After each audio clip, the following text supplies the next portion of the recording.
तो chief secretary ने हलफनामा दिया है कोर्ट में। उन्होंने एसडीएम आयुष सिन्हा को क्लीन चिट दे दी है कि जांच पड़ताल चल रही है और ये गाज गिर सकती है उन किसान नेताओं पे। खुद अपने गले में एक सांप डाल लिया। बाद पता लगेगा कि ये किसानों की जीत थी या किसान बीजेपी के इस जासे में ट्रैप हो चुके हैं। करनाल के जैसे किसान और सरकार के समझौते की आशंकाएं नजर आ रही थी, आज उसके रुझान आने शुरू कर दिए हैं। यानी कि जो चीफ सेक्रेटरी ने हलफनामा दिया है कोर्ट में, उन्होंने एसडीएम आयुष सिन्हा को क्लीन चिट दे दी है। उन्होंने कहा कि जो किसानों पे जो लाठीचार्ज हुए, जो सिर फोड़े गए, उसका उस वायरल वीडियो से कोई लिंक नहीं है। उन्होंने उन सुप्रीम कोर्ट, हाई कोर्ट के उन फैसलों का भी हवाला दिया है जिनमें कहा गया है कि आप रोड पे कोई भी इस तरह का अवरुद्ध करके रास्ते आप कोई प्रदर्शन नहीं कर सकते। यानी कि एक तरफ जो 45 लाख रुपए की जो मदद जो काजल परिवार और जो घायल किसानों को मिलनी थी, उसके स्रोत भी सरकार नहीं खोल रही है।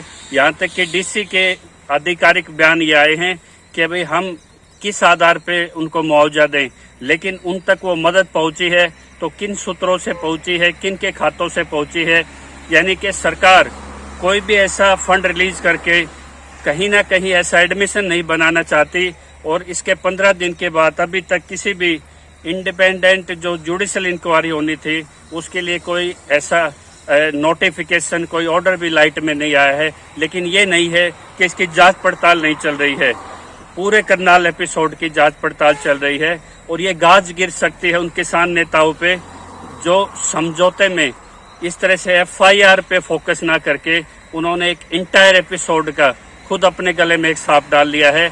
इसी बीच में एक सुखद खबर ये आई है कि सभी टोलों ने अपना एक साझा मोर्चा बना लिया है और आज अरोड़ा जो चीफ सेक्रेटरी हैं, आज वो हाई पावर कमेटी उन किसान नेताओं की तलाश करती रही, अपने शोर से लड़ाती रही कि आधा रास्ता एक तरफ को खुलवाने के लिए कोई बातचीत के लिए सामने आ जाए। लेकिन कोई भी किसान इस पहल पे ना आके आंदोलन को अपने तरीके से आंदोलन के नियमों पे आगे बढ़ा रहा है।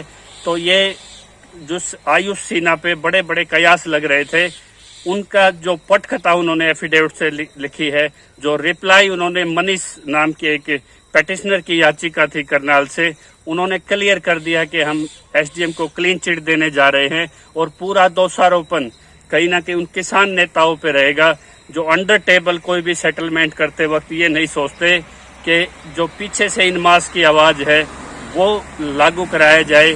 तो ये एक दूसरी तरफ ही एक जांच निकल चुकी है।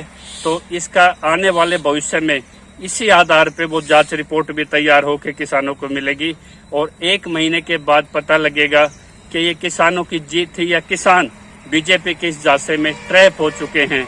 लेकिन आंदोलन जहां जमीनी स्तर पे टोलों से, गांव से, वो और मजबूती से बढ़ रहा है। यहाँ तक कि राजा हर्षवर्धन के समय से जिस तरह से खापे इकट्ठे हुई थी, पहली बार जयंत चौधरी के ऊपर उन्होंने किसान विरासत के रूप पे उनको एक पगड़ी दे के यूपी में भी एक बड़ा आगाज कर दिया है। 2 संगठन भारत में बहुत बड़े हैं, किसान संघ और खापे।